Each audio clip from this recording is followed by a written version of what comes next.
We're gonna take you through a kind of a quick demonstration of a technique for dealing with really any kind of grabs. Oh, you mean shoot the bastard?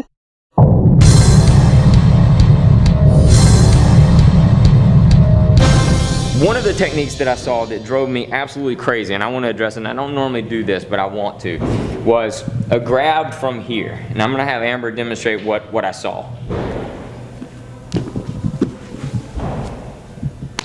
Yeah, shooting the bastard seems a lot easier.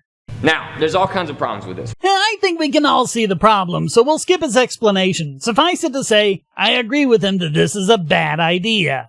If I'm really grabbing and pulling Amber, two energies I can give her. I can push her, I can pull her. If I'm pulling her, she wants to go with that pull, and she wants to give me something else to think about. Like a gun in your face.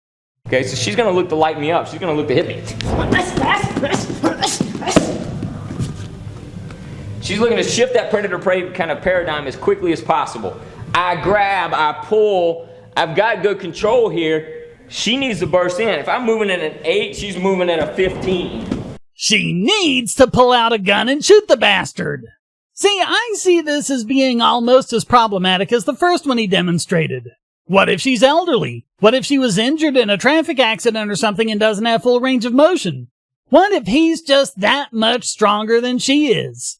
This Amber person looks like someone I would not want to mess with. She's lean, she's spry, she looks like she could kick my bony ass. Which means if I'm looking for someone to assault, it's probably not gonna be her. I'm gonna go look for an easier target. I know I talked about this rape and resistance study in an earlier video, but it bears repeating. Any form of resistance can be effective in preventing a rape from being completed. This study is about rape specifically, but it seems logical to conclude that it would have a similar effect on any physical attack.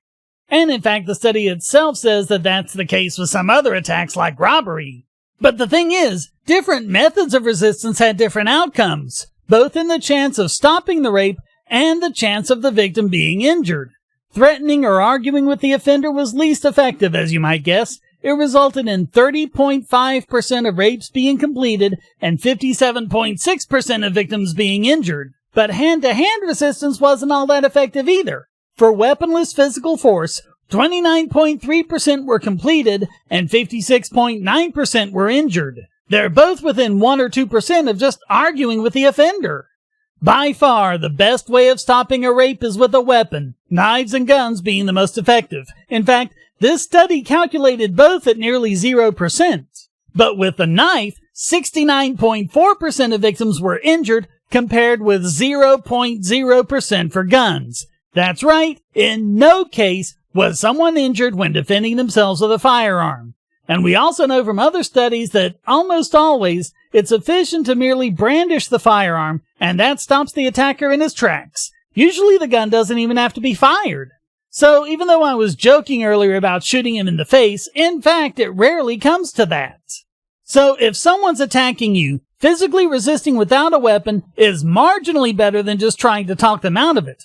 I'm sure the chances are a lot better for someone like Amber who has both the physicality and the training to respond more effectively. But again, most women, and indeed most people, aren't in her position. And even if they are, it's still far more effective to defend yourself with a firearm. And if Ryan isn't telling this to his students and his YouTube audience, he's doing exactly the kind of lying he's complaining about others doing. Hey, if you enjoyed this video, why not hit like and subscribe? And to make sure I can keep producing content, support this channel by becoming a patron. And check out all the other great content here, like this video selected especially for you.